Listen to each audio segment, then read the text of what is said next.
जब भी हमें पता चलता है कि हमारे किसी पेशेंट को हड्डी में कैंसर हुआ है तो शॉक, डर, कंफ्यूजन, ये सब इमोशंस आना लाजमी है। एक कॉमन डर सब पेशेंट्स में आता है या उनके पेरेंट्स में आता है कि क्या मेरा बच्चा, क्या मैं हड्डी के कैंसर को बीट कर पाऊंगा, क्या मैं इस कैंसर को हरा पाऊंगा। तो ये सब सवाल सिर्फ आपके नहीं हैं, ये सब सवाल हर मरीज के होते हैं जो हमारे पास ओपीडी में आते हैं।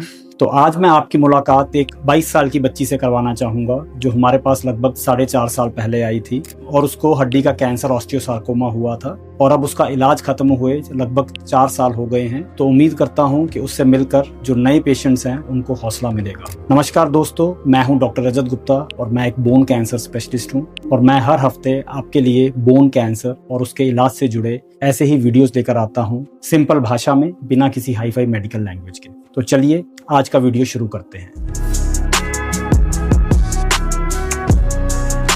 तो ये बच्ची जब हमारे पास आई थी 2020 दिसंबर में, तब इसकी उम्र लगभग 18 साल थी। तो बाकी मरीजों की तरह भी इसको घुटने में दर्द हुआ था। मेरे पैर में स्टार्टिंग में लगभग 4 साल पहले इसमें मतलब हल्की पेन हुई थी, तो हम इधर उधर से मेडिसिन लेके खा रहे थे। तो इनिशियली इसने भी सोचा शायद मैंने स्कूल में ज्यादा दौड़ भाग लिया है, शायद इस कारण मुझे दर्द हो रहा है, और इसने लोकल डॉक्टर से दवाई ली। लेकिन 2-3 महीने तक जब दवा करने के बाद भी उसका दर्द नहीं गया, बल्कि उसका दर्द और सूजन बढ़ते गया, तो ये हमारे पास आए। हमने इनके एक्सरेज और MRI इवेल्युएट किए और हमें शक हुआ कि इस बच्चे को बोन कैंसर है। उसके बाद हमने बच्चे का नीडल बायोप्सी किया और उससे कंफर्म हो गया कि उसे ऑस्टियोसार्कोमा नाम का बोन कैंसर है। मुझे जब पता लगा कि मुझे हड्डी का कैंसर है तो मैं बहुत डर गई थी और बहुत घबराहट भी हो रहा था कि पता नहीं ठीक होगा नहीं ठीक होगा, मतलब हम ठीक हो पाएंगे, अपने लाइफ में आगे सक्सेस हो पाएंगे या नहीं। फिर डॉक्टर रजत ने हमें समझाया कोई घबराने की बात नहीं है, इसमें ट्रीटमेंट में थोड़ा टाइम लगेगा, बाकी सब ठीक हो जाएगा। फॉर्चुनेटली इनफ वो कैंसर केवल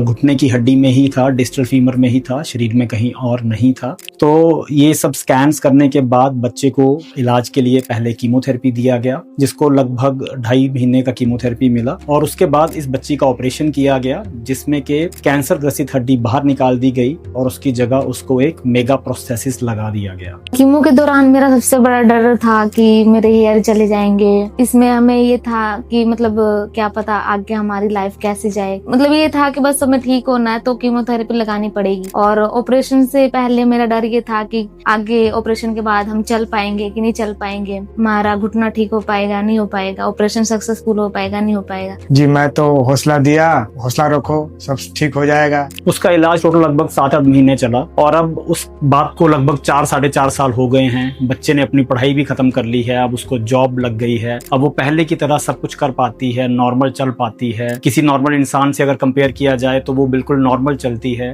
और सीढ़ी चढ़ पाती है, अपनी जॉब पे खुद जाती है और अपनी सोसाइटी में वापस चली गई है। तो जनरली जो हर एक पेरेंट को या पेशेंट को डर होता है कि क्या मैं अपनी नॉर्मल लाइफ जी पाऊंगा, कैंसर के बाद मेरी जिंदगी कैसे होने वाली है, तो शायद ये बच्ची एक बड़ा अच्छा उदाहरण है कि कैंसर को हराया जा सकता है, बोन कैंसर से जीत हासिल की जा सकती है और कैंसर को हराने के बाद हम अपनी लाइफ नॉर्मल तरीके से जी सकते हैं। आपको घबराना नहीं है, आपको इलाज कराना है और डॉक्टर रजत गुप्ता से मिलिए, उनसे इलाज करवाइए। ये हमारा बेटी को सही कर दिए हैं। जिनको भी ये प्रॉब्लम है मैं उनको यही बोलना चाहूंगी, इसमें टेंशन की कोई बात नहीं है, थोड़ा टाइम लगेगा, बस सब ठीक हो जाएगा। तो अगर आप भी किसी ऐसे पेशेंट को जानते हैं जो बोन कैंसर का इलाज करा रहा है या फिर जिसको नया बोन कैंसर डायग्नोज हुआ है, तो आप प्लीज ये वीडियो उन तक शेयर कीजिए, बिकॉज ये वीडियो उनके लिए एक हौसला देगा और उनको कैंसर फाइट करने के लिए एक नई पॉजिटिविटी और नई एनर्जी देगा। तो मिलते हैं अगले हफ्ते एक नए वीडियो, एक नए टॉपिक के साथ। Thank you.